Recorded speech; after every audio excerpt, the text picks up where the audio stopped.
The Book of Judges. Judges chapter 1. After the death of Joshua, the Israelites asked the Lord, "Who of us is to go up first to fight against the Canaanites?" The Lord answered, "Judah shall go up. I have given the land into their hands." The men of Judah then said to the Simeonites, their fellow Israelites, "Come up with us into the territory allotted to us, to fight against the Canaanites. We in turn will go with you into yours." So the Simeonites went with them. When Judah attacked, the Lord gave the Canaanites and Perizzites into their hands, and they struck down 10,000 men at Bezek. It was there that they found Adoni-Bezek, and fought against him, putting to rout the Canaanites and Perizzites. Adoni-Bezek fled, but they chased him and caught him, and cut off his thumbs and big toes. Then Adoni-Bezek said, 70 kings with their thumbs and big toes cut off have picked up scraps under my table. Now God has paid me back for what I did to them. They brought him to Jerusalem, and he died there. The men of Judah attacked Jerusalem also, and took it. They put the city to the sword and set it on fire.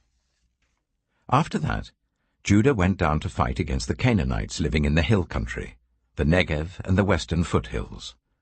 They advanced against the Canaanites living in Hebron, formerly called Kiriath-Arba, and defeated Sheshai, Ahiman, and Talmai. From there they advanced against the people living in Debir, formerly called Kiriath-Sepher. And Caleb said, "I will give my daughter Achsah in marriage to the man who attacks and captures Kiriath-Sepher."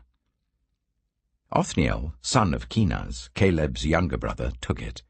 So Caleb gave his daughter Achsah to him in marriage. One day, when she came to Othniel, she urged him to ask her father for a field. When she got off her donkey, Caleb asked her, "What can I do for you?" She replied, "Do me a special favor. Since you have given me the land in the Negev, give me also springs of water." So Caleb gave her the upper and lower springs. The descendants of Moses' father-in-law, the Kenite, went up from the city of palms with the people of Judah to live among the inhabitants of the desert of Judah in the Negev near Arad. Then the men of Judah went with the Simeonites, their fellow Israelites, and attacked the Canaanites living in Zephath, and they totally destroyed the city. Therefore it was called Hormah. Judah also took Gaza, Ashkelon, and Ekron, each city with its territory. The Lord was with the men of Judah. They took possession of the hill country, but they were unable to drive the people from the plains, because they had chariots fitted with iron. As Moses had promised, Hebron was given to Caleb, who drove from it the 3 sons of Anak. The Benjaminites, however, did not drive out the Jebusites, who were living in Jerusalem. To this day, the Jebusites live there with the Benjaminites. Now the tribes of Joseph attacked Bethel, and the Lord was with them. When they sent men to spy out Bethel, formerly called Luz, the spies saw a man come out of the city, and they said to him, "Show us how to get into the city, and we will see that you are treated well." So he showed them, and they put the city to the sword, but spared the man and his whole family. He then went to the land of the Hittites, where he built a city, and called it Luz, which is its name to this day. But Manasseh did not drive out the people of Bethshan, or Taanach, or Dor, or Iblam, or Megiddo, and their surrounding settlements, for the Canaanites were determined to live in that land. When Israel became strong, they pressed the Canaanites into forced labor, but never drove them out completely. Nor did Ephraim drive out the Canaanites living in Gezer, but the Canaanites continued to live there among them. Neither did Zebulun drive out the Canaanites living in Kitron, or Nahalol. So these Canaanites lived among them, but Zebulun did subject them to forced labor. Nor did Asher drive out those living in Akko, or Sidon, or Alab, or Aksib, or Helba, or Aphek, or Rehob. The Asherites lived among the Canaanite inhabitants of the land, because they did not drive them out. Neither did Naphtali drive out those living in Beth-shemesh or Beth-anath. But the Naphtalites too lived among the Canaanite inhabitants of the land, and those living in Beth-shemesh and Beth-anath became forced laborers for them. The Amorites confined the Danites to the hill country, not allowing them to come down into the plain. And the Amorites were determined also to hold out in Mount Heres, Arjalon, and Shaalbim. But when the power of the tribes of Joseph increased, they too were pressed into forced labor. The boundary of the Amorites was from Scorpion Pass to Selah and beyond. Judges chapter 2. The angel of the Lord went up from Gilgal to Bochim and said, I brought you up out of Egypt, and led you into the land that I swore to give to your ancestors. I said, I will never break my covenant with you. And you shall not make a covenant with these people of this land, but you shall break down their altars. Yet you have disobeyed me. Why have you done this? And I have also said, I will not drive them out before you.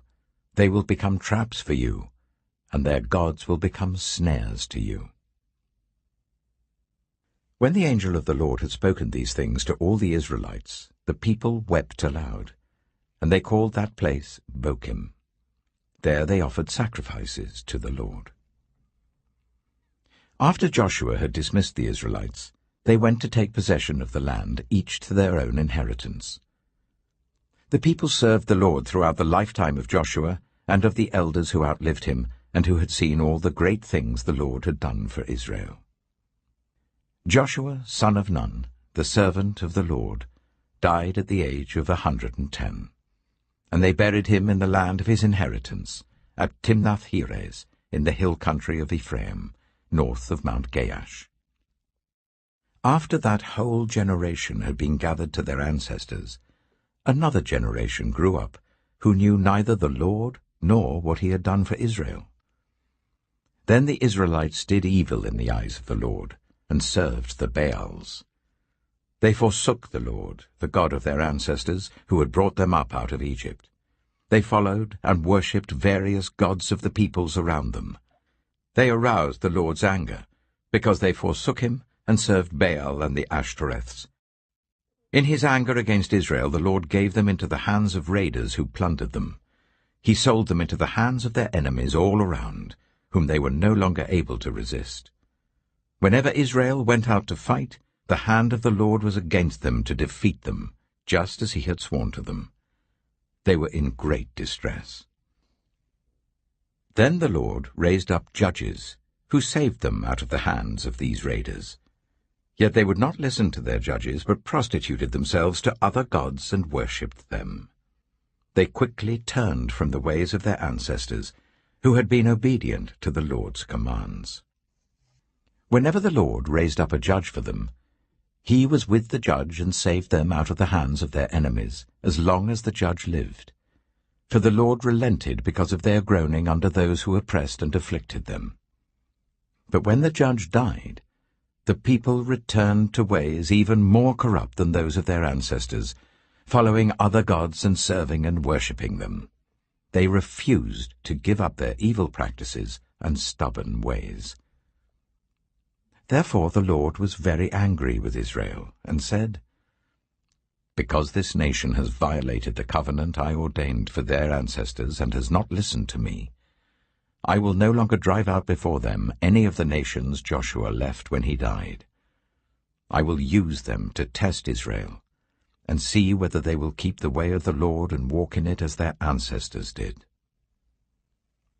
The Lord had allowed those nations to remain. He did not drive them out at once by giving them into the hands of Joshua. Judges chapter 3. These are the nations the Lord left to test all those Israelites who had not experienced any of the wars in Canaan. He did this only to teach warfare to the descendants of the Israelites who had not had previous battle experience. The 5 rulers of the Philistines, all the Canaanites, the Sidonians, and the Hivites living in the Lebanon mountains from Mount Baal-Hermon to Lebo-Hamath. They were left to test the Israelites, to see whether they would obey the Lord's commands which he had given their ancestors through Moses. The Israelites lived among the Canaanites, Hittites, Amorites, Perizzites, Hivites, and Jebusites. They took their daughters in marriage and gave their own daughters to their sons, and served their gods. The Israelites did evil in the eyes of the Lord. They forgot the Lord their God, and served the Baals and the Asherahs. The anger of the Lord burned against Israel, so that he sold them into the hands of Cushan-Rishathaim, king of Aram-Naharaim, to whom the Israelites were subject for 8 years. But when they cried out to the Lord, he raised up for them a deliverer, Othniel, son of Kenaz, Caleb's younger brother, who saved them. The Spirit of the Lord came on him, so that he became Israel's judge and went to war. The Lord gave Cushan-Rishathaim, king of Aram, into the hands of Othniel, who overpowered him. So the land had peace for 40 years, until Othniel, son of Kenaz, died. Again the Israelites did evil in the eyes of the Lord, and because they did this evil, the Lord gave Eglon, king of Moab, power over Israel. Getting the Ammonites and the Amalekites to join him, Eglon came and attacked Israel, and they took possession of the city of palms. The Israelites were subject to Eglon, king of Moab, for 18 years. Again the Israelites cried out to the Lord, and he gave them a deliverer, Ehud, a left-handed man, the son of Gera the Benjaminite. The Israelites sent him with tribute to Eglon, king of Moab. Now Ehud had made a double-edged sword about a cubit long, which he strapped to his right thigh under his clothing. He presented the tribute to Eglon, king of Moab, who was a very fat man. After Ehud had presented the tribute, he sent on their way those who had carried it. But on reaching the stone images near Gilgal, he himself went back to Eglon and said, "Your Majesty, I have a secret message for you." The king said to his attendants, "Leave us," and they all left. Ehud then approached him while he was sitting alone in the upper room of his palace and said, "I have a message from God for you." As the king rose from his seat, Ehud reached with his left hand, drew the sword from his right thigh, and plunged it into the king's belly. Even the handle sank in after the blade, and his bowels discharged. Ehud did not pull the sword out, and the fat closed in over it. Then Ehud went out to the porch. He shut the doors of the upper room behind him and locked them. After he had gone, the servants came and found the doors of the upper room locked. They said, "He must be relieving himself in the inner room of the palace." They waited to the point of embarrassment, but when he did not open the doors of the room, they took a key and unlocked them. There they saw their lord fallen to the floor, dead. While they waited, Ehud got away. He passed by the stone images and escaped to Seirah. When he arrived there, he blew a trumpet in the hill country of Ephraim, and the Israelites went down with him from the hills, with him leading them. "Follow me," he ordered, "for the Lord has given Moab your enemy into your hands." So they followed him down and took possession of the fords of the Jordan that led to Moab. They allowed no one to cross over. At that time they struck down about 10,000 Moabites, all vigorous and strong. Not one escaped. That day Moab was made subject to Israel, and the land had peace for 80 years. After Ehud came Shamgar, son of Anath, who struck down 600 Philistines with an ox goad. He too saved Israel. Judges chapter 4. Again the Israelites did evil in the eyes of the Lord, now that Ehud was dead. So the Lord sold them into the hands of Jabin, king of Canaan, who reigned in Hazor. Sisera, the commander of his army, was based in Harosheth Hagoyim. Because he had 900 chariots fitted with iron and had cruelly oppressed the Israelites for 20 years, They cried to the Lord for help. Now Deborah, a prophet, the wife of Lapidoth, was leading Israel at that time. She held court under the palm of Deborah, between Ramah and Bethel, in the hill country of Ephraim. And the Israelites went up to her to have their disputes decided. She sent for Barak, son of Abinoam, from Kedesh in Naphtali, and said to him, "The Lord, the God of Israel, commands you, Go, take with you 10,000 men of Naphtali and Zebulun, and lead them to Mount Tabor. I will lead Sisera, the commander of Jabin's army, with his chariots and his troops, to the river Kishon, and give him into your hands." Barak said to her, "If you go with me, I will go. But if you don't go with me, I won't go." "Certainly I will go with you," said Deborah. "But because of the course you are taking, the honor will not be yours, for the Lord will deliver Sisera into the hands of a woman." So Deborah went with Barak to Kedesh. There Barak summoned Zebulun and Naphtali, and 10,000 men went up under his command. Deborah also went up with him. Now Heber the Kenite had left the other Kenites, the descendants of Hobab, Moses' brother-in-law, and pitched his tent by the great tree in Zaanannim near Kedesh. When they told Sisera that Barak, son of Abinoam, had gone up to Mount Tabor, Sisera summoned from Harosheth-Hagoyim to the river Kishon all his men and his 900 chariots fitted with iron. Then Deborah said to Barak, "Go, this is the day the Lord has given Sisera into your hands. Has not the Lord gone ahead of you?" So Barak went down Mount Tabor with 10,000 men following him. At Barak's advance, the Lord routed Sisera and all his chariots and army by the sword, and Sisera got down from his chariot and fled on foot. Barak pursued the chariots and army as far as Harosheth-Hagoyim, and all Sisera's troops fell by the sword. Not a man was left. Sisera, meanwhile, fled on foot to the tent of Jael, the wife of Heber the Kenite, because there was an alliance between Jabin, king of Hazor, and the family of Heber the Kenite. Jael went out to meet Sisera and said to him, "Come, my lord, come right in, don't be afraid." So he entered her tent, and she covered him with a blanket. "I'm thirsty," he said. "Please give me some water." She opened a skin of milk, gave him a drink, and covered him up.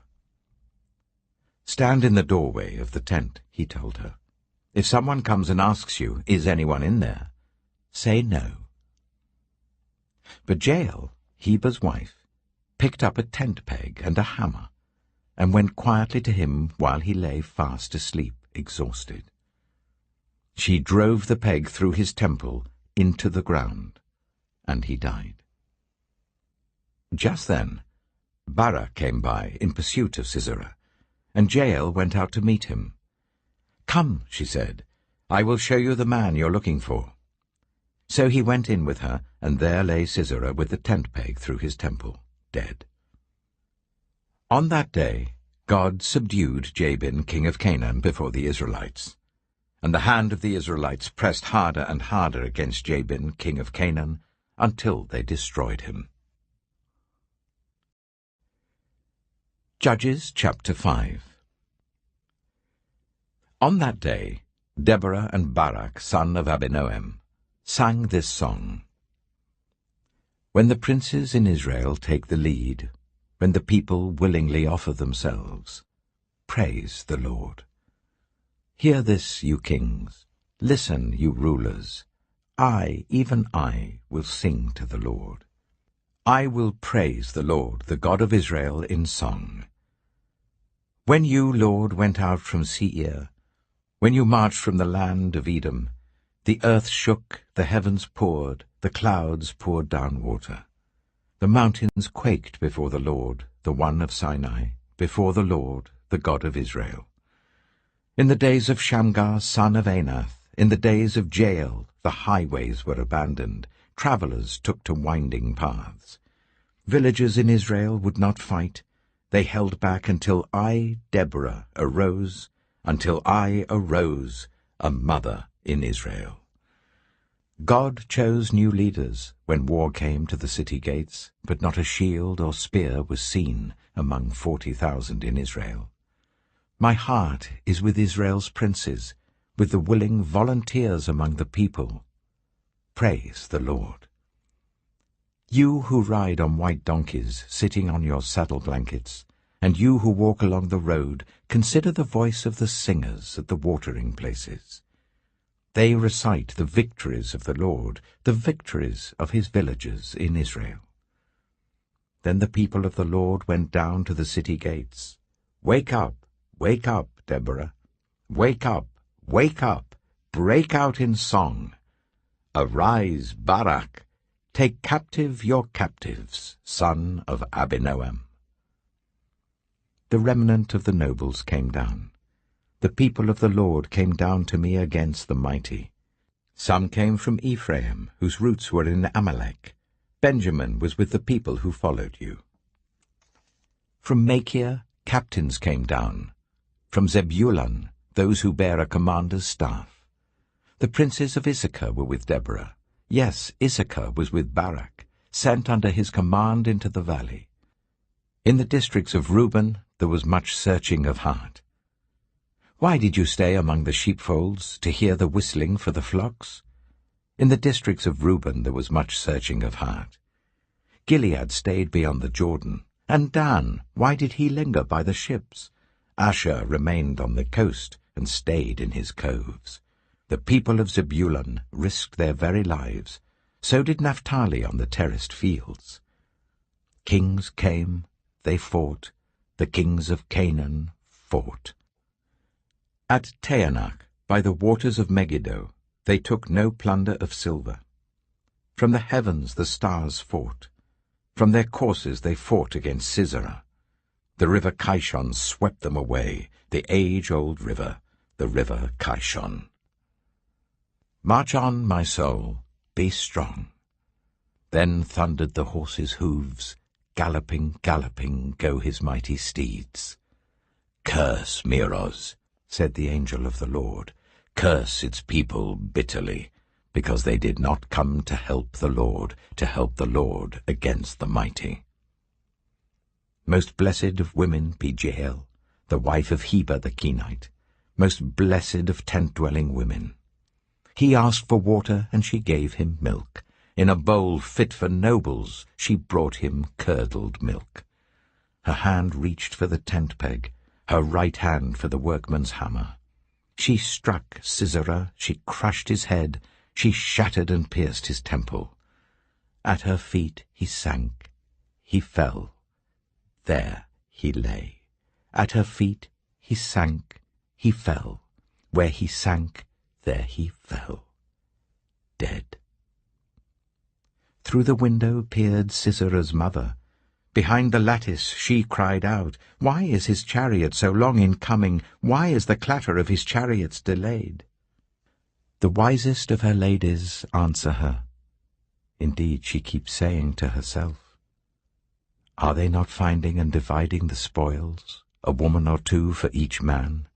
Colourful garments as plunder for Sisera, colourful garments embroidered, highly embroidered garments for my neck, all this as plunder." So may all your enemies perish, O Lord, but may all who love you be like the sun when it rises in its strength. Then the land had peace for 40 years. Judges chapter 6. The Israelites did evil in the eyes of the Lord, and for 7 years he gave them into the hands of the Midianites. Because the power of Midian was so oppressive, the Israelites prepared shelters for themselves in mountain clefts, caves, and strongholds. Whenever the Israelites planted their crops, the Midianites, Amalekites, and other eastern peoples invaded the country. They camped on the land and ruined the crops all the way to Gaza, and did not spare a living thing for Israel, neither sheep, nor cattle, nor donkeys. They came up with their livestock and their tents like swarms of locusts. It was impossible to count them or their camels. They invaded the land to ravage it. Midian so impoverished the Israelites that they cried out to the Lord for help. When the Israelites cried out to the Lord because of Midian, he sent them a prophet who said, "This is what the Lord, the God of Israel, says. I brought you up out of Egypt, out of the land of slavery. I rescued you from the hand of the Egyptians, and I delivered you from the hand of all your oppressors. I drove them out before you and gave you their land. I said to you, I am the Lord your God. Do not worship the gods of the Amorites in whose land you live. But you have not listened to me." The angel of the Lord came and sat down under the oak in Ophrah that belonged to Joash the Abiezrite, where his son Gideon was threshing wheat in a winepress to keep it from the Midianites. When the angel of the Lord appeared to Gideon, he said, "The Lord is with you, mighty warrior." "Pardon me, my lord," Gideon replied, "but if the Lord is with us, why has all this happened to us? Where are all his wonders that our ancestors told us about when they said, 'Did not the Lord bring us up out of Egypt?' But now the Lord has abandoned us and given us into the hand of Midian." The Lord turned to him and said, "Go in the strength you have, and save Israel out of Midian's hand. Am I not sending you?" "Pardon me, my lord," Gideon replied, "but how can I save Israel? My clan is the weakest in Manasseh, and I am the least in my family." The Lord answered, "I will be with you, and you will strike down all the Midianites, leaving none alive." Gideon replied, "If now I have found favor in your eyes, give me a sign that it is really you talking to me. Please do not go away until I come back and bring my offering and set it before you." And the Lord said, "I will wait until you return." Gideon went inside, prepared a young goat, and from an ephah of flour he made bread without yeast. Putting the meat in a basket and its broth in a pot, he brought them out and offered them to him under the oak. The angel of God said to him, "Take the meat and the unleavened bread, place them on this rock and pour out the broth." And Gideon did so. Then the angel of the Lord touched the meat and the unleavened bread with the tip of the staff that was in his hand. Fire flared from the rock, consuming the meat and the bread, and the angel of the Lord disappeared. When Gideon realized that it was the angel of the Lord, he exclaimed, "Alas, sovereign Lord, I have seen the angel of the Lord face to face." But the Lord said to him, "Peace, do not be afraid. You are not going to die." So Gideon built an altar to the Lord there and called it, "The Lord is Peace." To this day it stands in Ophrah of the Abiezrites. That same night the Lord said to him, "Take the second bull from your father's herd, the one 7 years old. Tear down your father's altar to Baal, and cut down the Asherah pole beside it. Then build a proper kind of altar to the Lord your God on the top of this height. Using the wood of the Asherah pole that you cut down, offer the second bull as a burnt offering." So Gideon took 10 of his servants and did as the Lord told him. But because he was afraid of his family and the townspeople, he did it at night rather than in the daytime. In the morning, when the people of the town got up, there was Baal's altar demolished, with the Asherah pole beside it cut down and the second bull sacrificed on the newly built altar. They asked each other, "Who did this?" When they carefully investigated, they were told, "Gideon, son of Joash, did it." The people of the town demanded of Joash, "Bring out your son. He must die because he has broken down Baal's altar and cut down the Asherah pole beside it." But Joash replied to the hostile crowd around him, "Are you going to plead Baal's cause? Are you trying to save him? Whoever fights for him shall be put to death by morning. If Baal really is a god, he can defend himself when someone breaks down his altar." So because Gideon broke down Baal's altar, they gave him the name Jerubbaal that day, saying, "Let Baal contend with him." Now all the Midianites, Amalekites, and other eastern peoples joined forces and crossed over the Jordan and camped in the valley of Jezreel. Then the Spirit of the Lord came on Gideon, and he blew a trumpet, summoning the Abiezrites to follow him. He sent messengers throughout Manasseh, calling them to arms, and also into Asher, Zebulun, and Naphtali, so that they too went up to meet them. Gideon said to God, "If you will save Israel by my hand as you have promised, look, I will place a wool fleece on the threshing floor. If there is dew only on the fleece and all the ground is dry, then I will know that you will save Israel by my hand as you said." And that is what happened. Gideon rose early the next day. He squeezed the fleece and wrung out the dew, a bowl full of water. Then Gideon said to God, "Do not be angry with me. Let me make just one more request. Allow me one more test with the fleece, but this time make the fleece dry and let the ground be covered with dew." That night God did so. Only the fleece was dry. All the ground was covered with dew. Judges chapter 7.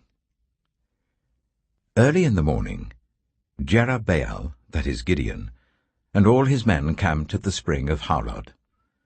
The camp of Midian was north of them in the valley near the hill of Moreh. The Lord said to Gideon, "You have too many men. I cannot deliver Midian into their hands, or Israel would boast against me. My own strength has saved me. Now announce to the army, anyone who trembles with fear may turn back and leave Mount Gilead." So 22,000 men left, while 10,000 remained. But the Lord said to Gideon, "There are still too many men. Take them down to the water, and I will thin them out for you there. If I say, 'This one shall go with you,' he shall go. But if I say, 'This one shall not go with you,' he shall not go." So Gideon took the men down to the water. There the Lord told him, "Separate those who lap the water with their tongues as a dog laps, from those who kneel down to drink." 300 of them drank from cupped hands, lapping like dogs. All the rest got down on their knees to drink. The Lord said to Gideon, "With the 300 men that lapped, I will save you and give the Midianites into your hands. Let all the others go home." So Gideon sent the rest of the Israelites home, but kept the 300 who took over the provisions and trumpets of the others. Now the camp of Midian lay below him in the valley. During that night the Lord said to Gideon, "Get up, go down against the camp, because I am going to give it into your hands. If you are afraid to attack, go down to the camp with your servant Purah, and listen to what they're saying. Afterwards you will be encouraged to attack the camp." So he and Purah, his servant, went down to the outposts of the camp. The Midianites, the Amalekites, and all the other eastern peoples had settled in the valley, thick as locusts. Their camels could no more be counted than the sand on the seashore. Gideon arrived just as a man was telling a friend his dream. "I had a dream," he was saying. "A round loaf of barley bread came tumbling into the Midianite camp. It struck the tent with such force that the tent overturned and collapsed." His friend responded, "This can be nothing other than the sword of Gideon, son of Joash, the Israelite. God has given the Midianites and the whole camp into his hands." When Gideon heard the dream and its interpretation, he bowed down and worshipped. He returned to the camp of Israel and called out, "Get up! The Lord has given the Midianite camp into your hands." Dividing the 300 men into 3 companies, he placed trumpets and empty jars in the hands of all of them, with torches inside. "Watch me," he told them. "Follow my lead. When I get to the edge of the camp, do exactly as I do. When I and all who are with me blow our trumpets, then from all round the camp blow yours, and shout, 'For the Lord and for Gideon.'" Gideon and the 100 men with him reached the edge of the camp at the beginning of the middle watch, just after they had changed the guard. They blew their trumpets and broke the jars that were in their hands. The 3 companies blew the trumpets and smashed the jars. Grasping the torches in their left hands and holding in their right hands the trumpets they were to blow, they shouted, "A sword for the Lord and for Gideon." While each man held his position round the camp, all the Midianites ran, crying out as they fled. When the 300 trumpets sounded, the Lord caused the men throughout the camp to turn on each other with their swords. The army fled to Beth-shittah, towards Zererah, as far as the border of Abel-Meholah near Tabbath. Israelites from Naphtali, Asher, and all Manasseh were called out, and they pursued the Midianites. Gideon sent messengers throughout the hill country of Ephraim, saying, "Come down against the Midianites and seize the waters of Jordan ahead of them, as far as Beth-barah." So all the men of Ephraim were called out, and they seized the waters of the Jordan as far as Beth-barah. They also captured 2 of the Midianite leaders, Oreb and Zeeb. They killed Oreb at the rock of Oreb, and Zeeb at the winepress of Zeeb. They pursued the Midianites and brought the heads of Oreb and Zeeb to Gideon, who was by the Jordan. Judges chapter 8. Now the Ephraimites asked Gideon, "Why have you treated us like this? Why didn't you call us when you went to fight Midian?" And they challenged him vigorously. But he answered them, "What have I accomplished compared to you? Aren't the gleanings of Ephraim's grapes better than the full grape harvest of Abiezer? God gave Oreb and Zeeb, the Midianite leaders, into your hands. What was I able to do compared to you?" At this, their resentment against him subsided. Gideon and his 300 men, exhausted yet keeping up the pursuit, came to the Jordan and crossed it. He said to the men of Succoth, "Give my troops some bread. They are worn out, and I am still pursuing Zebah and Zalmunna, the kings of Midian." But the officials of Succoth said, "Do you already have the hands of Zebah and Zalmunna in your possession? Why should we give bread to your troops?" Then Gideon replied, "Just for that, when the Lord has given Zebah and Zalmunna into my hand, I will tear your flesh with desert thorns and briars." From there he went up to Peniel, and made the same request of them. But they answered as the men of Succoth had. So he said to the men of Peniel, "When I return in triumph, I will tear down this tower." Now Zebah and Zalmunna were in Karkor with a force of about 15,000 men, all that were left of the armies of the eastern peoples. 120,000 swordsmen had fallen. Gideon went up by the route of the nomads east of Nobah and Jogbehah, and attacked the unsuspecting army. Zebah and Zalmunna, the 2 kings of Midian, fled, but he pursued them and captured them, routing their entire army. Gideon, son of Joash, then returned from the battle by the pass of Heres. He caught a young man of Succoth and questioned him, and the young man wrote down for him the names of the 77 officials of Succoth, the elders of the town. Then Gideon came and said to the men of Succoth, "Here are Zebah and Zalmunna, about whom you taunted me by saying, 'Do you already have the hands of Zebah and Zalmunna in your possession?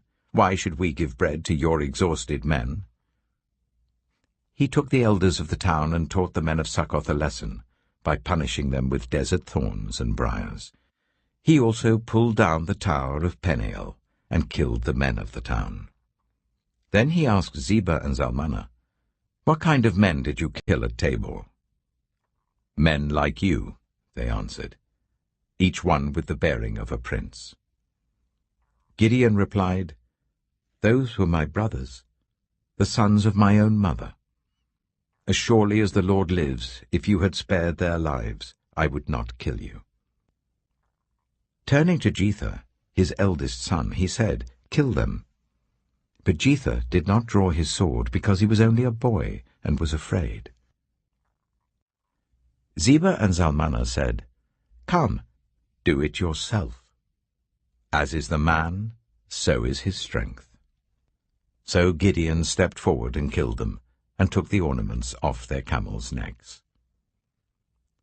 The Israelites said to Gideon, "Rule over us, you, your son, and your grandson, because you have saved us from the hand of Midian." But Gideon told them, "I will not rule over you, nor will my son rule over you. The Lord will rule over you." And he said, "I do have one request, that each of you give me an earring from your share of the plunder." It was the custom of the Ishmaelites to wear gold earrings. They answered, "We'll be glad to give them." So they spread out a garment, and each of them threw a ring from his plunder onto it. The weight of the gold rings he asked for came to 1,700 shekels, not counting the ornaments, the pendants, and the purple garments worn by the kings of Midian, or the chains that were on their camels' necks. Gideon made the gold into an ephod, which he placed in Ophrah, his town. All Israel prostituted themselves by worshipping it there, and it became a snare to Gideon and his family. Thus Midian was subdued before the Israelites, and did not raise its head again. During Gideon's lifetime, the land had peace for 40 years. Jerubbaal, son of Joash, went back home to live. He had 70 sons of his own, for he had many wives.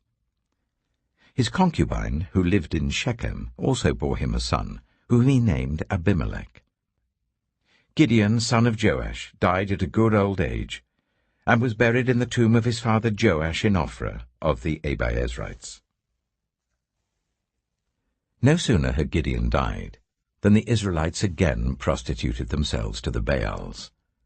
They set up Baal-Berith as their god, and did not remember the Lord their God, who had rescued them from the hands of all their enemies on every side. They also failed to show any loyalty to the family of Jerubbaal, that is Gideon, in spite of all the good things he had done for them. Judges chapter 9.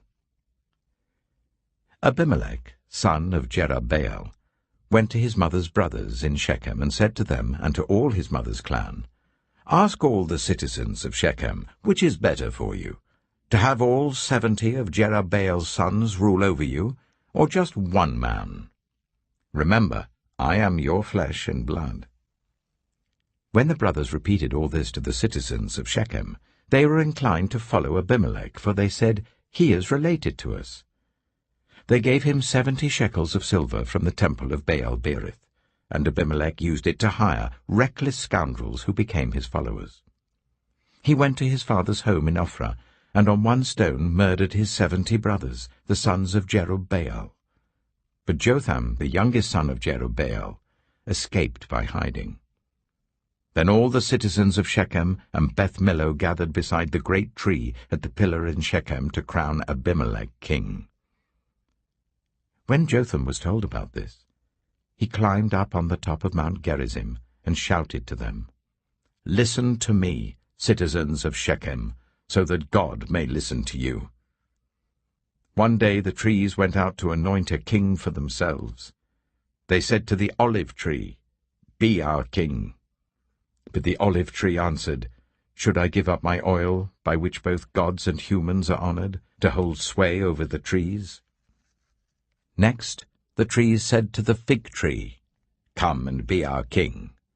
But the fig tree replied, "Should I give up my fruit so good and sweet, to hold sway over the trees?" Then the trees said to the vine, "Come and be our king." But the vine answered, "Should I give up my wine, which cheers both gods and humans, to hold sway over the trees?" Finally all the trees said to the thorn bush, "Come and be our king." The thorn bush said to the trees, "If you really want to anoint me king over you, come and take refuge in my shade. But if not, then let fire come out of the thorn bush and consume the cedars of Lebanon." Have you acted honorably and in good faith by making Abimelech king? Have you been fair to Jerubbaal and his family? Have you treated him as he deserves? Remember that my father fought for you and risked his life to rescue you from the hand of Midian. But today You have revolted against my father's family. You have murdered his 70 sons on a single stone, and have made Abimelech, the son of his female slave, king over the citizens of Shechem because he is related to you.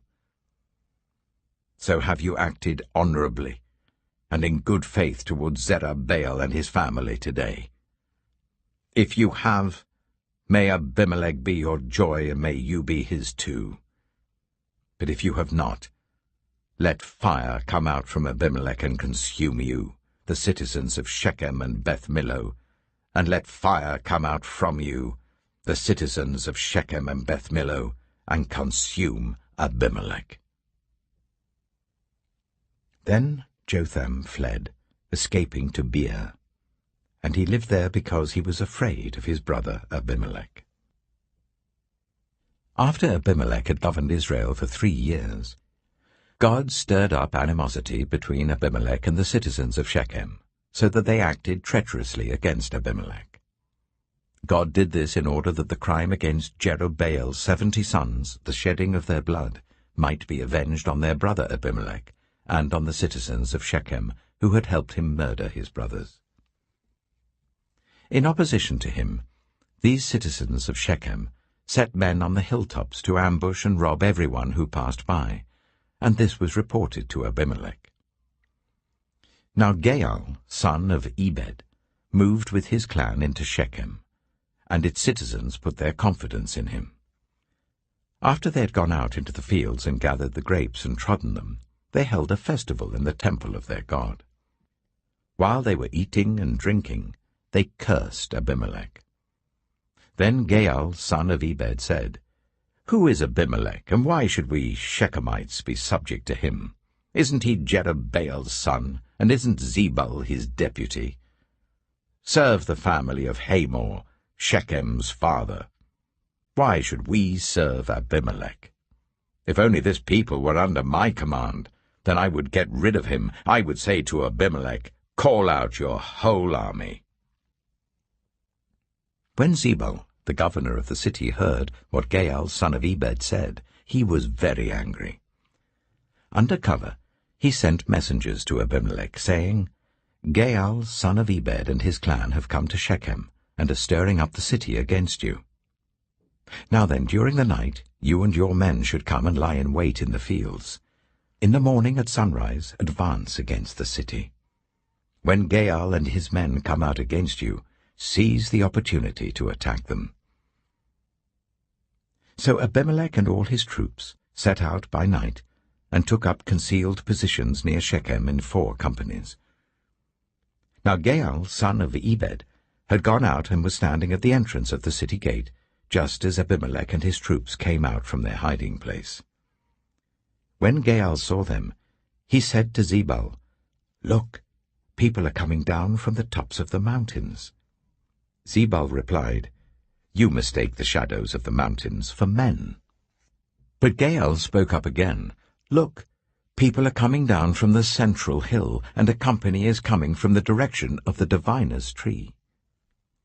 Then Zebul said to him, "Where is your big talk now, you who said, 'Who is Abimelech, that we should be subject to him?' Aren't these the men you ridiculed? Go out and fight them." So Gaal led out the citizens of Shechem and fought Abimelech. Abimelech chased him all the way to the entrance of the gate, and many were killed as they fled. Then Abimelech stayed in Arumah, and Zebul drove Gaal and his clan out of Shechem. The next day the people of Shechem went out to the fields, and this was reported to Abimelech. So he took his men, divided them into 3 companies, and set an ambush in the fields. When he saw the people coming out of the city, he rose to attack them. Abimelech and the companies with him rushed forwards to a position at the entrance of the city gate. Then 2 companies attacked those in the fields and struck them down.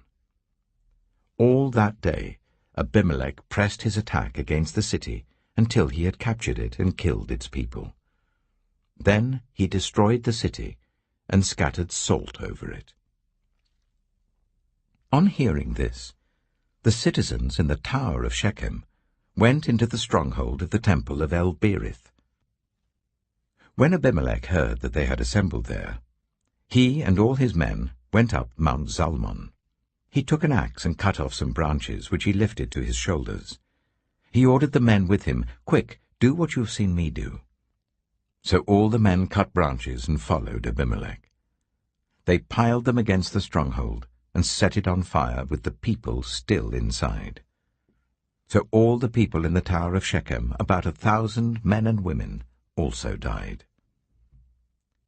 Next Abimelech went to Thebez and besieged it and captured it. Inside the city, however, was a strong tower to which all the men and women, all the people of the city, had fled. They had locked themselves in and climbed up on the tower roof. Abimelech went to the tower and attacked it. But as he approached the entrance to the tower to set it on fire, a woman dropped an upper millstone on his head and cracked his skull. Hurriedly he called to his armor-bearer, "Draw your sword and kill me, so that they can't say, 'A woman killed him.'" So his servant ran him through, and he died. When the Israelites saw that Abimelech was dead, they went home. Thus God repaid the wickedness that Abimelech had done to his father by murdering his 70 brothers. God also made the people of Shechem pay for all their wickedness. The curse of Jotham, son of Jerubbaal, came on them. Judges chapter 10. After the time of Abimelech, a man of Issachar named Tola, son of Puah, the son of Dodo, rose to save Israel. He lived in Shamir, in the hill country of Ephraim.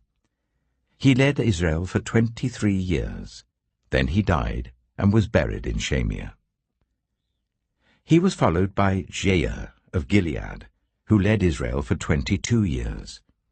He had 30 sons who rode 30 donkeys.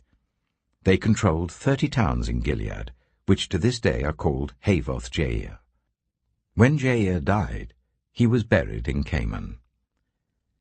Again the Israelites did evil in the eyes of the Lord. They served the Baals and the Ashtoreths, and the gods of Aram, the gods of Sidon, the gods of Moab, the gods of the Ammonites, and the gods of the Philistines. And because the Israelites forsook the Lord and no longer served him, he became angry with them. He sold them into the hands of the Philistines and the Ammonites, who that year shattered and crushed them. For 18 years they oppressed all the Israelites on the east side of the Jordan in Gilead, the land of the Amorites. The Ammonites also crossed the Jordan to fight against Judah, Benjamin, and Ephraim. Israel was in great distress. Then the Israelites cried out to the Lord, "We have sinned against you, forsaking our God and serving the Baals." The Lord replied, "When the Egyptians, the Amorites, the Ammonites, the Philistines, the Sidonians, the Amalekites, and the Maonites oppressed you, and you cried to me for help, did I not save you from their hands? But you have forsaken me and served other gods, so I will no longer save you. Go and cry out to the gods you have chosen. Let them save you when you are in trouble." But the Israelites said to the Lord, "We have sinned. Do with us whatever you think best, but please rescue us now." Then they got rid of the foreign gods among them and served the Lord, and he could bear Israel's misery no longer. When the Ammonites were called to arms and camped in Gilead, the Israelites assembled and camped at Mizpah. The leaders of the people of Gilead said to each other, "Whoever will take the lead in attacking the Ammonites will be head over all who live in Gilead." Judges chapter 11. Jephthah, the Gileadite, was a mighty warrior. His father was Gilead. His mother was a prostitute. Gilead's wife also bore him sons, and when they were grown up, they drove Jephthah away. "You are not going to get any inheritance in our family," they said, "because you are the son of another woman." So Jephthah fled from his brothers and settled in the land of Tob, where a gang of scoundrels gathered around him and followed him. Some time later, when the Ammonites were fighting against Israel, the elders of Gilead went to get Jephthah from the land of Tob. "Come," they said, "be our commander, so we can fight the Ammonites." Jephthah said to them, "Didn't you hate me and drive me from my father's house? Why do you come to me now when you are in trouble?" The elders of Gilead said to him, "Nevertheless, we are turning to you now. Come with us to fight the Ammonites, and you will be head over all of us who live in Gilead." Jephthah answered, "Suppose you take me back to fight the Ammonites, and the Lord gives them to me. Will I really be your head?" The elders of Gilead replied, "The Lord is our witness. We will certainly do as you say." So Jephthah went with the elders of Gilead, and the people made him head and commander over them. And he repeated all his words before the Lord in Mizpah. Then Jephthah sent messengers to the Ammonite king with the question, "What do you have against me that you have attacked my country?" The king of the Ammonites answered Jephthah's messengers, "When Israel came up out of Egypt, they took away my land from the Arnon to the Jabbok, all the way to the Jordan. Now give it back, peaceably." Jephthah sent messengers back to the Ammonite king, saying, "This is what Jephthah says. Israel did not take the land of Moab, or the land of the Ammonites. But when they came up out of Egypt, Israel went through the wilderness to the Red Sea and on to Kadesh. Then Israel sent messengers to the king of Edom, saying, 'Give us permission to go through your country.' But the king of Edom would not listen. They sent also to the king of Moab, and he refused. So Israel stayed at Kadesh. Next they travelled through the wilderness, skirted the lands of Edom and Moab, passed along the eastern side of the country of Moab, and camped on the other side of the Arnon. They did not enter the territory of Moab, for the Arnon was its border. Then Israel sent messengers to Sihon, king of the Amorites, who ruled in Heshbon, and said to him, "Let us pass through your country to our own place." Sihon, however, did not trust Israel to pass through his territory. He mustered all his troops and encamped at Jahaz, and fought with Israel. Then the Lord, the God of Israel, gave Sihon and his whole army into Israel's hand, and they defeated them. Israel took over all the land of the Amorites who lived in that country, capturing all of it from the Arnon to the Jabbok, and from the desert to the Jordan. Now since the Lord, the God of Israel, has driven the Amorites out before his people, Israel, what right have you to take it over? Will you not take what your god Chemosh gives you? Likewise, whatever the Lord our God has given us, we will possess. Are you any better than Balak, son of Zippor, king of Moab? Did he ever quarrel with Israel or fight with them? For 300 years Israel occupied Heshbon, Aroer, the surrounding settlements, and all the towns along the Arnon. Why didn't you retake them during that time? I have not wronged you, but you are doing me wrong by waging war against me. Let the Lord, the judge, decide the dispute this day between the Israelites and the Ammonites." The king of Ammon, however, paid no attention to the message Jephthah sent him. Then the Spirit of the Lord came on Jephthah. He crossed Gilead and Manasseh, passed through Mizpah of Gilead, and from there he advanced against the Ammonites. And Jephthah made a vow to the Lord, "If you give the Ammonites into my hands, whatever comes out of the door of my house to meet me, when I return in triumph from the Ammonites, will be the Lord's, and I will sacrifice it as a burnt offering." Then Jephthah went over to fight the Ammonites, and the Lord gave them into his hands. He devastated 20 towns from Aroer to the vicinity of Minnith, as far as Abel-keramim. Thus Israel subdued Ammon. When Jephthah returned to his home in Mizpah, who should come out to meet him but his daughter, dancing to the sound of tambourines? She was an only child. Except for her, he had neither son nor daughter. When he saw her, he tore his clothes and cried, "Oh no, my daughter! You have brought me down, and I am devastated. I have made a vow to the Lord that I cannot break." "My father," she replied, "you have given your word to the Lord. Do to me just as you promised, now that the Lord has avenged you of your enemies the Ammonites. But grant me this one request," she said. "Give me 2 months to roam the hills and weep with my friends, because I will never marry." "You may go," he said. And he let her go for 2 months. She and her friends went into the hills and wept because she would never marry. After the 2 months, she returned to her father, and he did to her as he had vowed.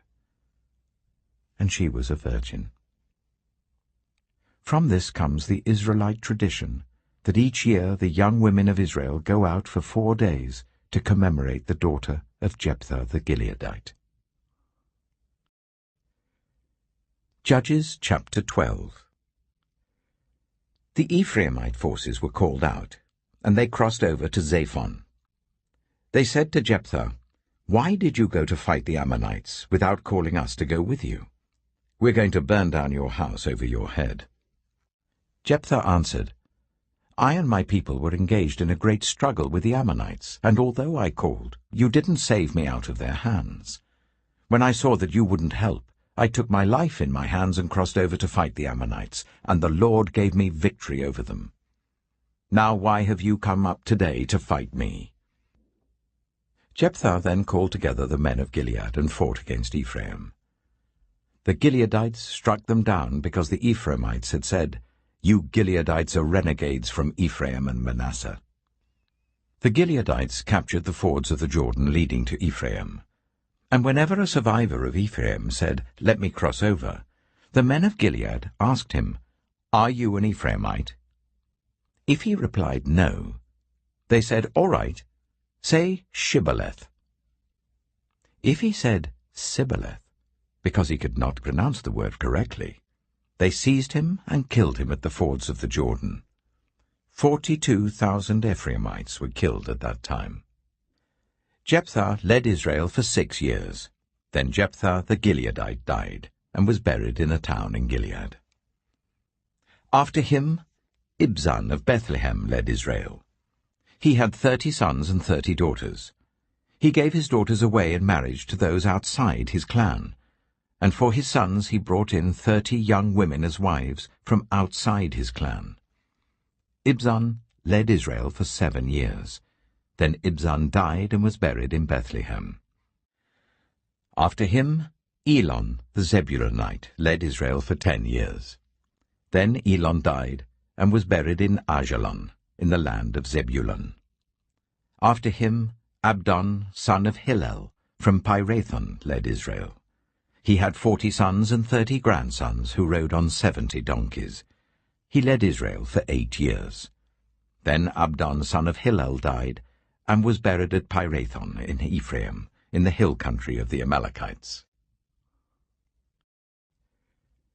Judges chapter 13. Again the Israelites did evil in the eyes of the Lord, so the Lord delivered them into the hands of the Philistines for 40 years. A certain man of Zorah, named Manoah, from the clan of the Danites, had a wife who was childless, unable to give birth. The angel of the Lord appeared to her and said, "You are barren and childless, but you are going to become pregnant and give birth to a son. Now see to it that you drink no wine or other fermented drink, and that you do not eat anything unclean. You will become pregnant and have a son whose head is never to be touched by a razor, because the boy is to become a Nazirite, dedicated to God from the womb. He will take the lead in delivering Israel from the hands of the Philistines." Then the woman went to her husband and told him, "A man of God came to me. He looked like an angel of God, very awesome. I didn't ask him where he came from, and he didn't tell me his name, but he said to me, 'You will become pregnant and have a son.'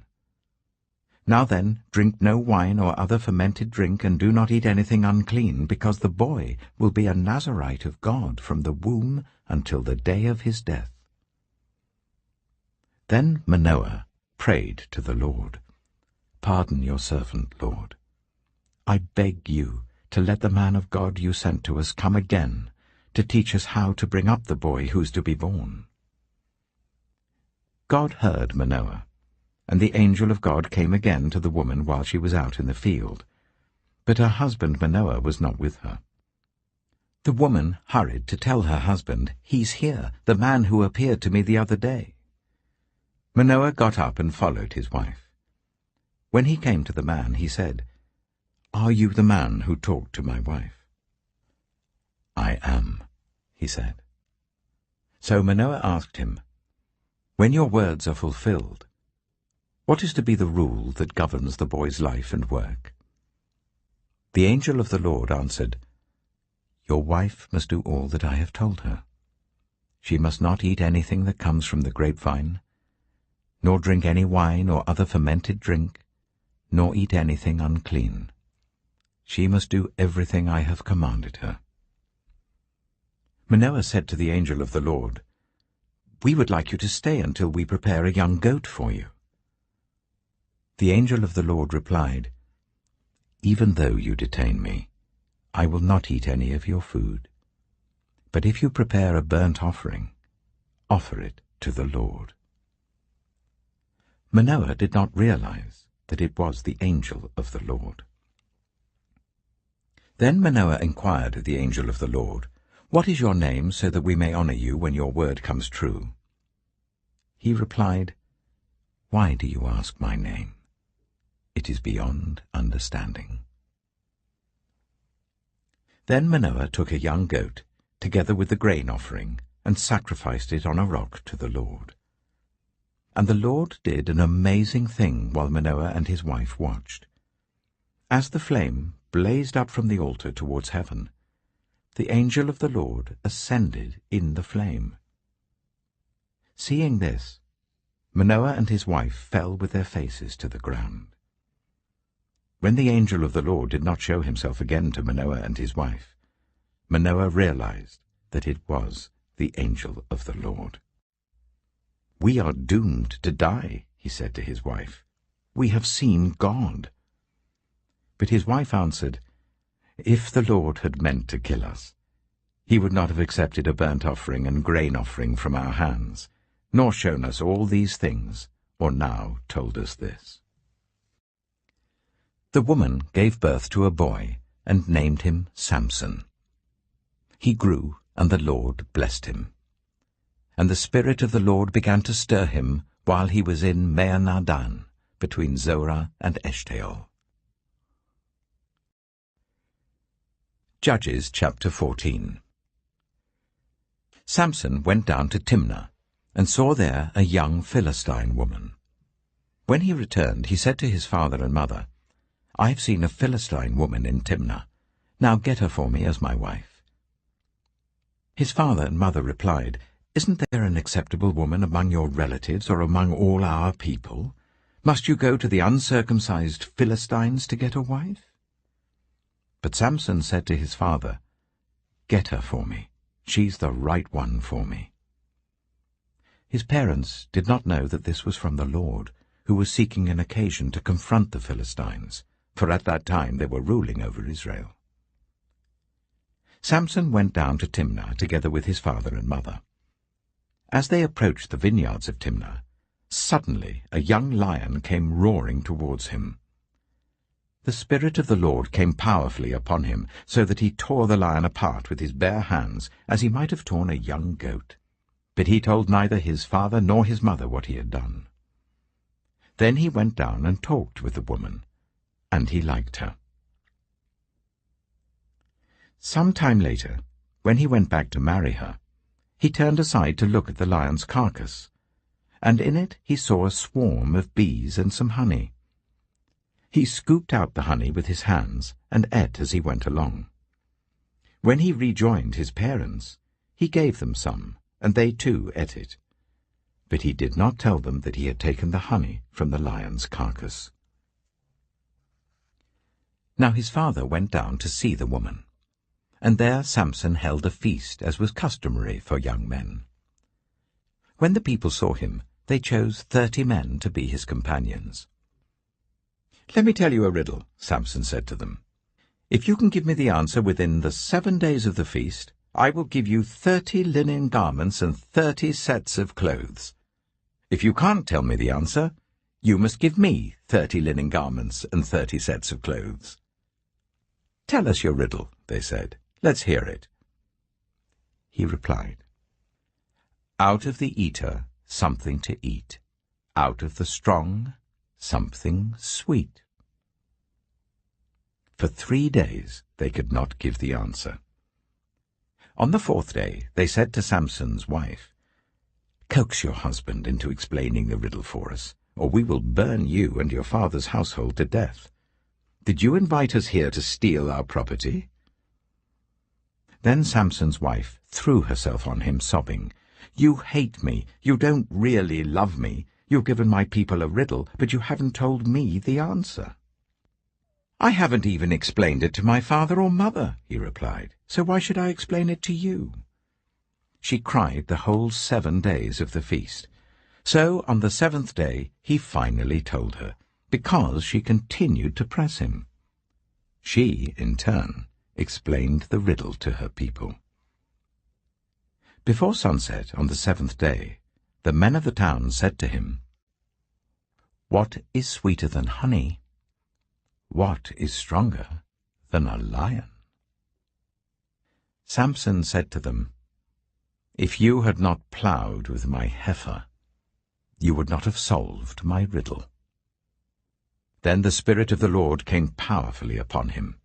He went down to Ashkelon, struck down 30 of their men, stripped them of everything, and gave their clothes to those who had explained the riddle. Burning with anger, he returned to his father's home, and Samson's wife was given to one of his companions who had attended him at the feast. Judges chapter 15. Later on, at the time of wheat harvest, Samson took a young goat and went to visit his wife. He said, "I'm going to my wife's room," but her father would not let him go in. "I was so sure you hated her," he said, "that I gave her to your companion. Isn't her younger sister more attractive? Take her instead." Samson said to them, "This time I have a right to get even with the Philistines. I will really harm them." So he went out and caught 300 foxes, and tied them tail to tail in pairs. He then fastened a torch to every pair of tails, lit the torches, and let the foxes loose in the standing corn of the Philistines. He burned up the shocks and standing corn, together with the vineyards and olive groves. When the Philistines asked, "Who did this?" they were told, "Samson, the Timnite's son-in-law, because his wife was given to his companion." So the Philistines went up and burned her and her father to death. Samson said to them, "Since you have acted like this, I swear that I won't stop until I get my revenge on you." He attacked them viciously and slaughtered many of them. Then he went down and stayed in a cave in the rock of Etam. The Philistines went up and camped in Judah, spreading out near Lehi. The people of Judah asked, "Why have you come to fight us?" "We have come to take Samson prisoner," they answered, "to do to him as he did to us." Then 3,000 men from Judah went down to the cave in the rock of Etam and said to Samson, "Don't you realize that the Philistines are rulers over us? What have you done to us?" He answered, "I merely did to them what they did to me." They said to him, "We've come to tie you up and hand you over to the Philistines." Samson said, "Swear to me that you won't kill me yourselves." "Agreed," they answered. "We will only tie you up and hand you over to them. We will not kill you." So they bound him with 2 new ropes and led him up from the rock. As he approached Lehi, the Philistines came towards him, shouting. The Spirit of the Lord came powerfully upon him. The ropes on his arms became like charred flax, and the bindings dropped from his hands. Finding a fresh jawbone of a donkey, he grabbed it and struck down 1,000 men. Then Samson said, "With a donkey's jawbone I have made donkeys of them. With a donkey's jawbone I have killed 1,000 men." When he finished speaking, he threw away the jawbone, and the place was called Ramath-Lehi. Because he was very thirsty, he cried out to the Lord, "You have given your servant this great victory. Must I now die of thirst and fall into the hands of the uncircumcised?" Then God opened up the hollow place in Lehi, and water came out of it. When Samson drank, his strength returned, and he revived. So the spring was called En-Hakkore, and it is still there in Lehi. Samson led Israel for 20 years in the days of the Philistines. Judges chapter 16. One day Samson went to Gaza, where he saw a prostitute. He went in to spend the night with her. The people of Gaza were told, "Samson is here." So they surrounded the place and lay in wait for him all night at the city gate. They made no move during the night, saying, "At dawn we will kill him." But Samson lay there only until the middle of the night. Then he got up and took hold of the doors of the city gate, together with the 2 posts, and tore them loose, bar and all. He lifted them to his shoulders and carried them to the top of the hill that faces Hebron. Some time later, he fell in love with a woman in the valley of Sorek, whose name was Delilah. The rulers of the Philistines went to her and said, "See if you can lure him into showing you the secret of his great strength, and how we can overpower him, so that we may tie him up and subdue him. Each one of us will give you 1,100 shekels of silver." So Delilah said to Samson, "Tell me the secret of your great strength, and how you can be tied up and subdued." Samson answered her, "If anyone ties me with 7 fresh bowstrings that have not been dried, I'll become as weak as any other man." Then the rulers of the Philistines brought her 7 fresh bowstrings that had not been dried, and she tied him with them. With men hidden in the room, she called to him, "Samson, the Philistines are upon you." But he snapped the bowstrings as easily as a piece of string snaps when it comes close to a flame. So the secret of his strength was not discovered. Then Delilah said to Samson, "You've made a fool of me. You lied to me. Come now, tell me how you can be tied." He said, "If anyone ties me securely with new ropes that have never been used, I'll become as weak as any other man." So Delilah took new ropes and tied him with them. Then, with men hidden in the room, she called to him, "Samson, the Philistines are upon you." But he snapped the ropes off his arms as if they were threads. Delilah then said to Samson, "All this time you've been making a fool of me and lying to me. Tell me how you can be tied." He replied, "If you weave the 7 braids of my head into the fabric on the loom and tighten it with a pin, I'll become as weak as any other man." So while he was sleeping, Delilah took the 7 braids of his head, wove them into the fabric and tightened it with a pin. Again she called to him, "Samson, the Philistines are upon you."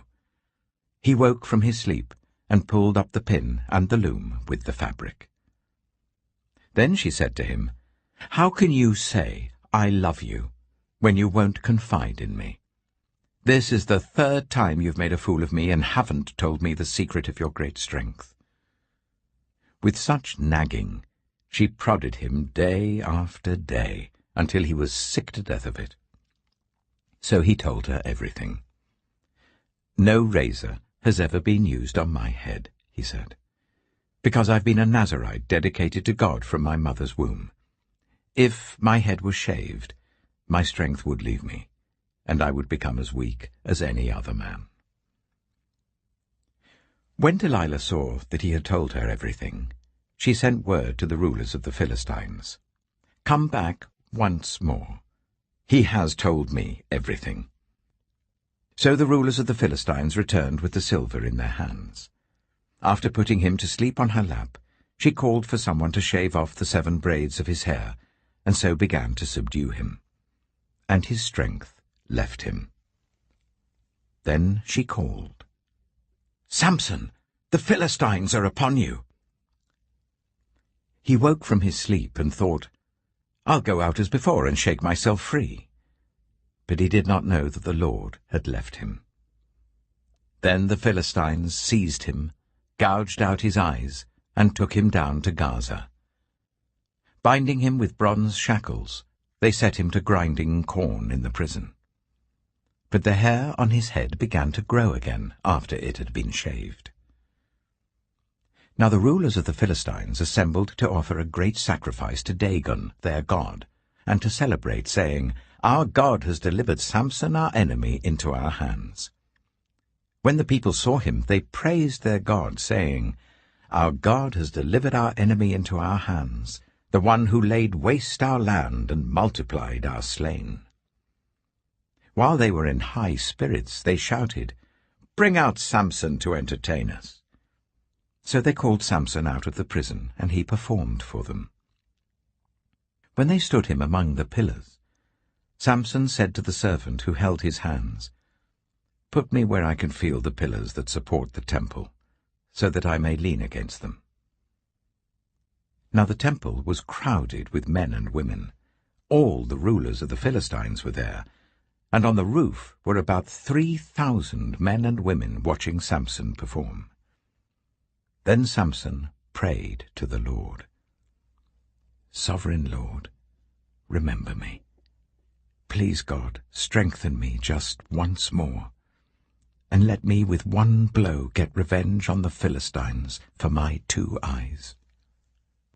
Then Samson reached towards the 2 central pillars on which the temple stood. Bracing himself against them, his right hand on the one and his left hand on the other, Samson said, "Let me die with the Philistines." Then he pushed with all his might, and down came the temple on the rulers and all the people in it. Thus he killed many more when he died than when he lived. Then his brothers and his father's whole family went down to get him. They brought him back and buried him between Zorah and Eshtaol, in the tomb of Manoah his father. He had led Israel for 20 years. Judges chapter 17. Now a man named Micah from the hill country of Ephraim said to his mother, "The 1,100 shekels of silver that were taken from you and about which I heard you utter a curse, I have that silver with me. I took it." Then his mother said, "The Lord bless you, my son." When he returned the 1,100 shekels of silver to his mother, she said, "I solemnly consecrate my silver to the Lord for my son to make an image overlaid with silver. I will give it back to you."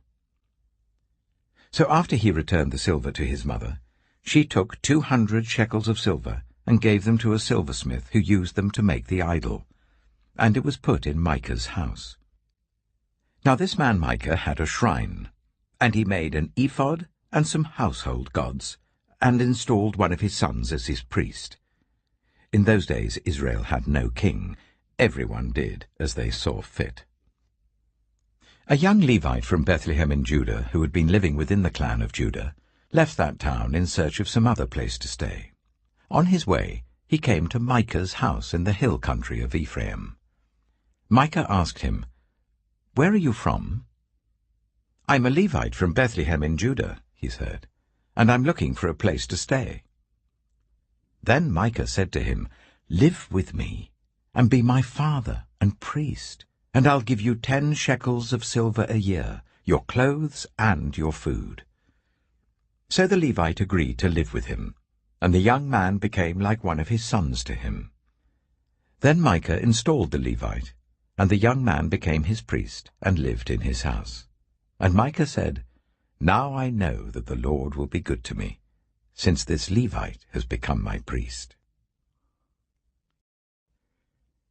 Judges chapter 18.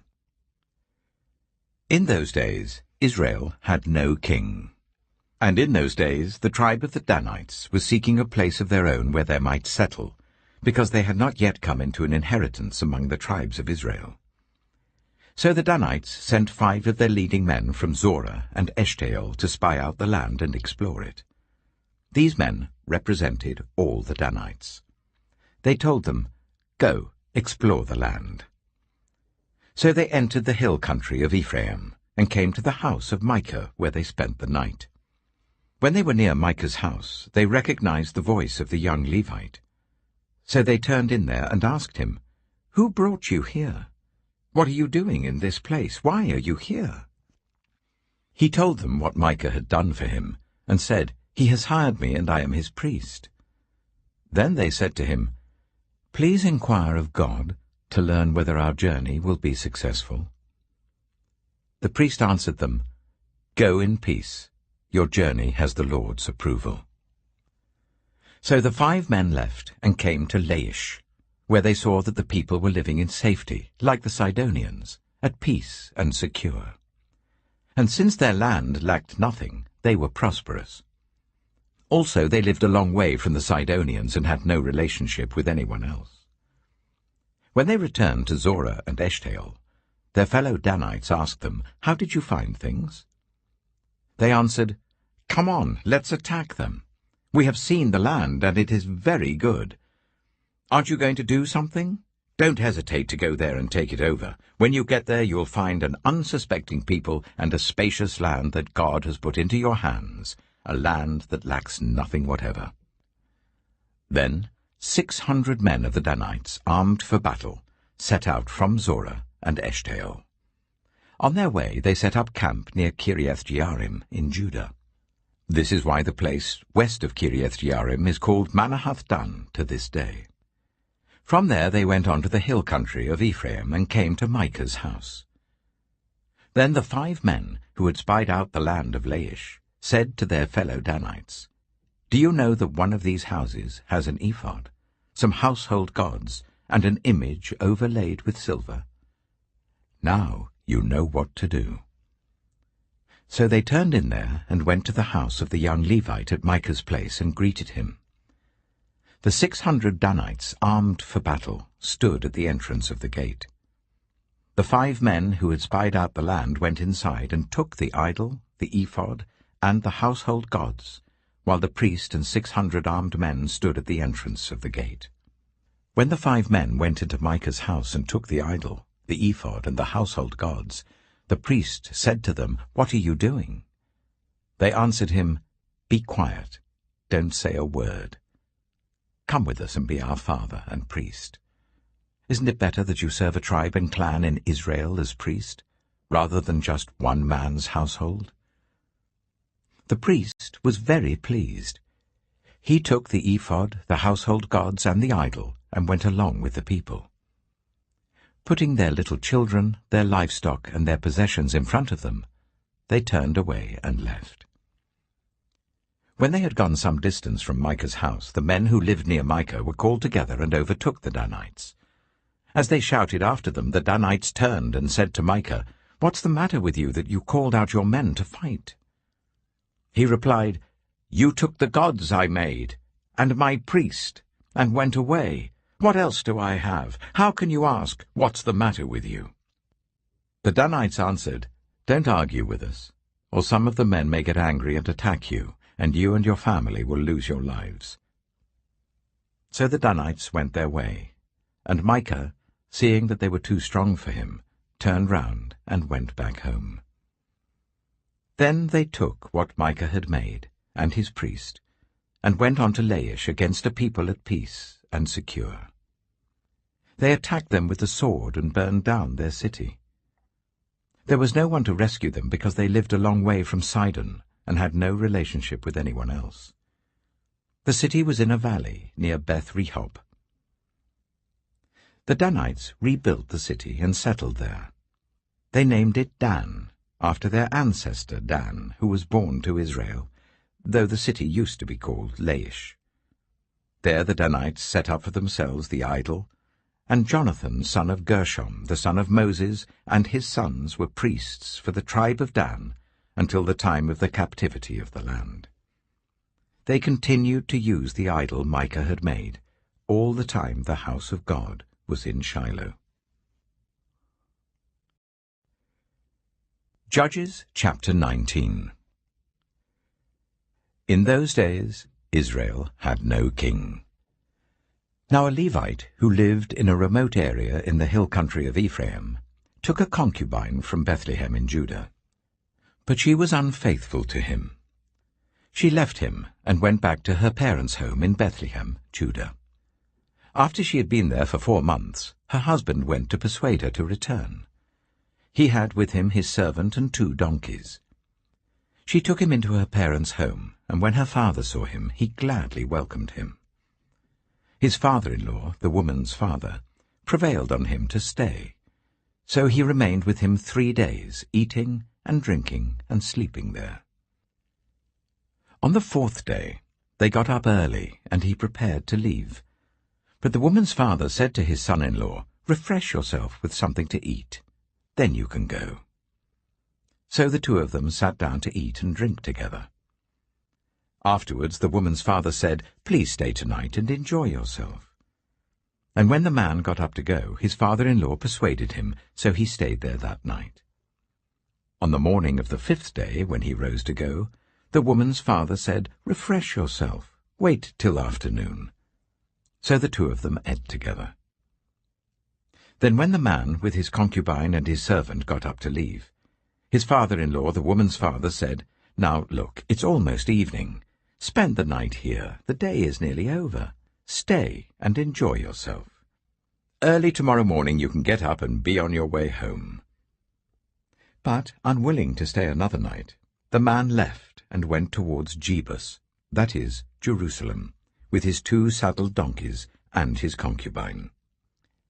When they were near Jebus, and the day was almost gone, the servant said to his master, "Come, let's stop at this city of the Jebusites and spend the night."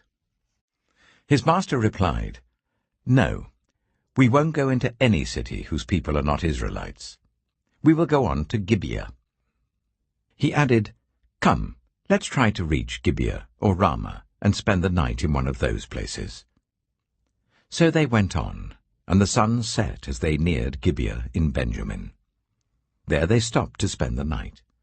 They went and sat in the city square, but no one took them in for the night. That evening, an old man from the hill country of Ephraim, who was living in Gibeah, the inhabitants of the place were Benjaminites, came in from his work in the fields. When he looked and saw the traveller in the city square, the old man asked, "Where are you going? Where did you come from?" He answered, "We are on our way from Bethlehem in Judah to a remote area in the hill country of Ephraim, where I live. I've been to Bethlehem in Judah, and now I am going to the house of the Lord. No one has taken me in for the night. We have both straw and fodder for our donkeys, and bread and wine for ourselves, your servants, me, the woman, and the young man with us. We don't need anything." "You are welcome at my house," the old man said. "Let me supply whatever you need. Only don't spend the night in the square." So he took him into his house and fed his donkeys. After they had washed their feet, they had something to eat and drink.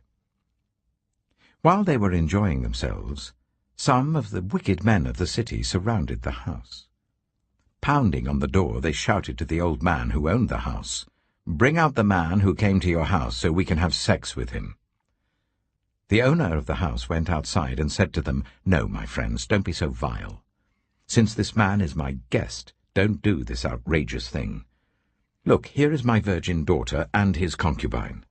I will bring them out to you now, and you can use them and do to them whatever you wish. But as for this man, don't do such an outrageous thing." But the men would not listen to him.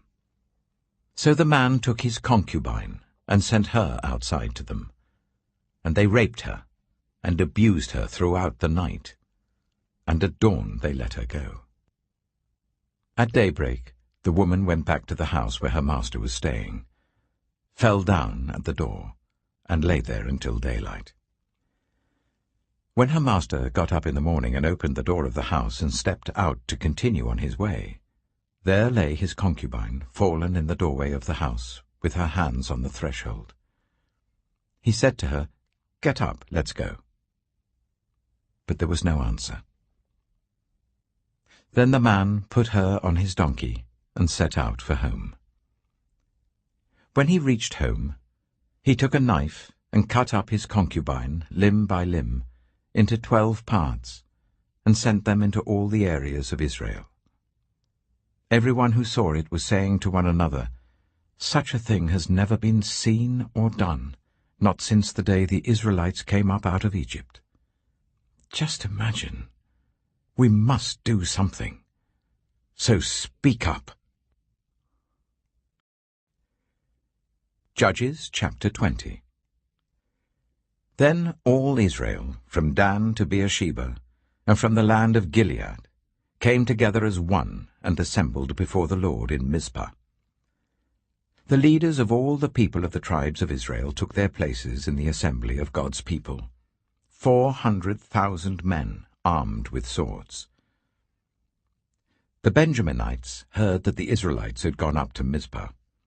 Then the Israelites said, "Tell us how this awful thing happened."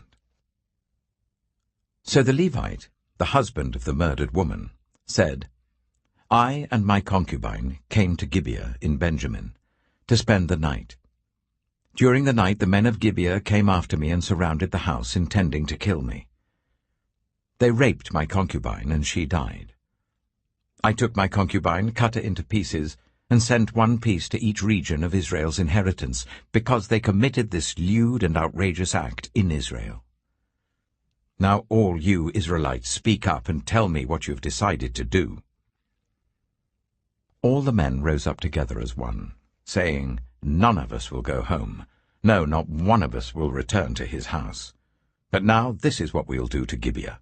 We'll go up against it in the order decided by casting lots.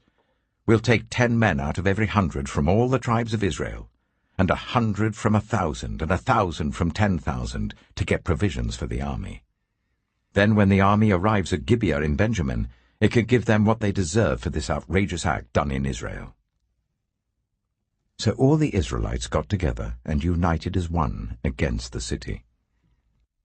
The tribes of Israel sent messengers throughout the tribe of Benjamin, saying, "What about this awful crime that was committed among you? Now turn those wicked men of Gibeah over to us, so that we may put them to death and purge the evil from Israel." But the Benjaminites would not listen to their fellow Israelites. From their towns they came together at Gibeah to fight against the Israelites. At once the Benjaminites mobilized 26,000 swordsmen from their towns, in addition to 700 able young men from those living in Gibeah. Among all these soldiers there were 700 select troops who were left-handed, each of whom could sling a stone at a hair and not miss. Israel, apart from Benjamin, mustered 400,000 swordsmen, all of them fit for battle. The Israelites went up to Bethel and inquired of God. They said, "Who of us is to go up first to fight against the Benjaminites?" The Lord replied, "Judah shall go first." The next morning the Israelites got up and pitched camp near Gibeah. The Israelites went out to fight the Benjaminites and took up battle positions against them at Gibeah.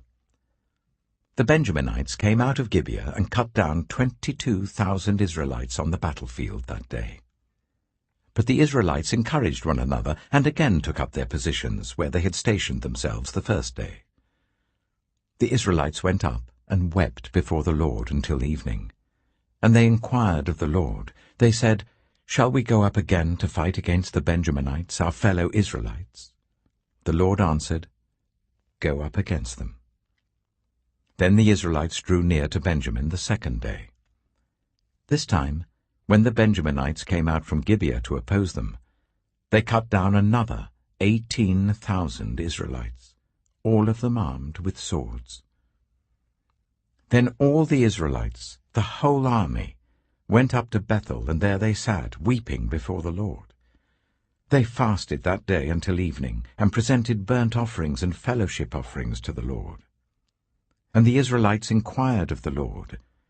In those days the ark of the covenant of God was there, with Phinehas, son of Eleazar, the son of Aaron, ministering before it. They asked, "Shall we go up again to fight against the Benjaminites, our fellow Israelites, or not?" The Lord responded, "Go, for tomorrow I will give them into your hands." Then Israel set an ambush around Gibeah. They went up against the Benjaminites on the third day, and took up positions against Gibeah as they had done before. The Benjaminites came out to meet them, and were drawn away from the city. They began to inflict casualties on the Israelites as before, so that about 30 men fell in the open field and on the roads, the one leading to Bethel and the other to Gibeah. While the Benjaminites were saying, "We are defeating them as before," the Israelites were saying, "Let's retreat and draw them away from the city to the roads." All of the men of Israel moved from their places and took up positions at Baal Tamar, and the Israelite ambush charged out of its place on the west of Gibeah. Then 10,000 of Israel's able young men made a frontal attack on Gibeah. The fighting was so heavy that the Benjaminites did not realize how near disaster was. The Lord defeated Benjamin before Israel, and on that day the Israelites struck down 25,100 Benjaminites, all armed with swords. Then the Benjaminites saw that they were beaten. Now the men of Israel had given way before Benjamin, because they relied on the ambush they had set near Gibeah. Those who had been in ambush made a sudden dash into Gibeah, spread out and put the whole city to the sword. The Israelites had arranged with the ambush so that they should send up a great cloud of smoke from the city, and then the Israelites would counterattack. The Benjaminites had begun to inflict casualties on the Israelites, about 30, and they said, "We are defeating them as in the first battle." But when the column of smoke began to rise from the city, the Benjaminites turned and saw the whole city going up in smoke. Then the Israelites counterattacked, and the Benjaminites were terrified, because they realized that disaster had come on them. So they fled before the Israelites in the direction of the wilderness, but they could not escape the battle. And the Israelites who came out of the towns cut them down there. They surrounded the Benjaminites, chased them, and easily overran them in the vicinity of Gibeah on the east. 18,000 Benjaminites fell, all of them valiant fighters. As they turned and fled towards the wilderness to the rock of Rimmon, the Israelites cut down 5,000 men along the roads. They kept pressing after the Benjaminites as far as Gidom, and struck down 2,000 more. On that day, 25,000 Benjaminite swordsmen fell, all of them valiant fighters. But 600 of them turned and fled into the wilderness to the rock of Rimmon, where they stayed for 4 months. The men of Israel went back to Benjamin and put all the towns to the sword, including the animals and everything else they found. All the towns they came across they set on fire. Judges chapter 21. The men of Israel had taken an oath at Mizpah. "Not one of us will give his daughter in marriage to a Benjaminite." The people went to Bethel, where they sat before God until evening, raising their voices and weeping bitterly. "Lord, God of Israel," they cried, "why has this happened to Israel? Why should one tribe be missing from Israel today?" Early the next day the people built an altar and presented burnt offerings and fellowship offerings. Then the Israelites asked, "Who from all the tribes of Israel has failed to assemble before the Lord?" For they had taken a solemn oath that anyone who failed to assemble before the Lord at Mizpah was to be put to death. Now the Israelites grieved for the tribe of Benjamin, their fellow Israelites. "Today one tribe is cut off from Israel," they said. "How can we provide wives for those who are left, since we have taken an oath by the Lord not to give them any of our daughters in marriage?" Then they asked, Which one of the tribes of Israel failed to assemble before the Lord at Mizpah? They discovered that no one from Jabesh-Gilead had come to the camp for the assembly. For when they counted the people, they found that none of the people of Jabesh-Gilead were there.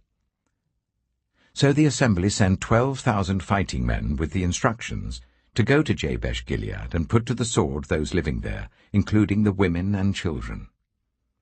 "This is what you are to do," they said. "Kill every male and every woman who is not a virgin." They found among the people living in Jabesh-Gilead 400 young women who had never slept with a man, and they took them to the camp at Shiloh in Canaan. Then the whole assembly sent an offer of peace to the Benjaminites at the rock of Rimmon. So the Benjaminites returned at that time, and were given the women of Jabesh-Gilead who had been spared. But there were not enough for all of them. The people grieved for Benjamin because the Lord had made a gap in the tribes of Israel. And the elders of the assembly said, "With the women of Benjamin destroyed, how shall we provide wives for the men who are left?" "The Benjaminite survivors must have heirs," they said, "so that a tribe of Israel will not be wiped out. We can't give them our daughters as wives, since we Israelites have taken this oath, 'Cursed be anyone who gives a wife to a Benjaminite.' But look, there is the annual festival of the Lord in Shiloh, which lies north of Bethel, east of the road that goes from Bethel to Shechem and south of Lebonah." So they instructed the Benjaminites, saying, "Go and hide in the vineyards and watch. When the young women of Shiloh come out to join in the dancing, rush from the vineyards, and each of you seize one of them to be your wife. Then return to the land of Benjamin. When their fathers or brothers complain to us, we will say to them, 'Do us the favor of helping them, because we did not get wives for them during the war. You will not be guilty of breaking your oath, because you did not give your daughters to them.'" So that is what the Benjaminites did. While the young women were dancing, each man caught one and carried her off to be his wife. Then they returned to their inheritance and rebuilt the towns and settled in them. At that time, the Israelites left that place and went home to their tribes and clans, each to his own inheritance. In those days, Israel had no king. Everyone did as they saw fit.